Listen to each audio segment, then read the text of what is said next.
My name is Dr. Robert Verkerk. I'm the Executive and Scientific Director of the Alliance for Natural Health. The catch cry from many health authorities around the world, and certainly in the EU, is that we all get enough vitamins, minerals and other micronutrients in our diet.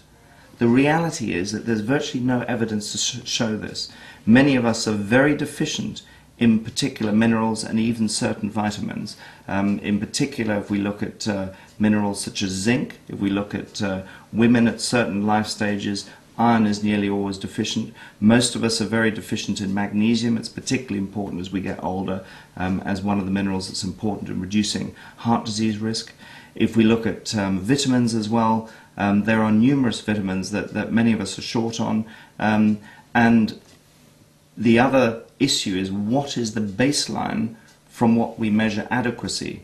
And of course many people, many scientists, many clinical nutritionists now have a major issue with the reference nutrient intakes or the recommended daily allowances that are often very inadequate when it comes to determining the optimum level of certain nutrients. So we take vitamin C, for example. The adequacy is measured around the 60 milligrams, which is the RDA, the average, the recommended daily allowance for vitamin C of 60 milligrams a day.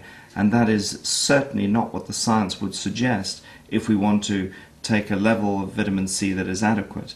Taking levels that are in excess of 1 gram is actually a common and well-supported view from a large amount of research. 60 milligrams is what you might find in, say, a single orange if the orange hasn't been in cold storage for many, many months. The amounts that we actually need to take would need to be 10, 100 times more than this. And of course we don't get maximum benefit if we take these sorts of water-soluble vitamins in a single dose. What we need to do is spread their intake throughout the day. Apart from vitamins and minerals, there are other extremely important categories of macronutrients that are found in food supplements. One of the very important categories is botanicals, those nutrients that are derived from plants.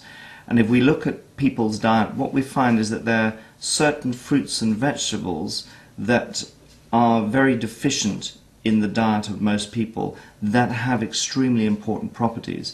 And if we look, for example, at the anti-cancer nutrients within, for example, some of the brassica families, the cabbages, the broccoli family, as well as that which can be found in the allium family, the onions and garlic, for example, you'll find that those nutrients actually make up only a very small proportion of the daily intake of most people.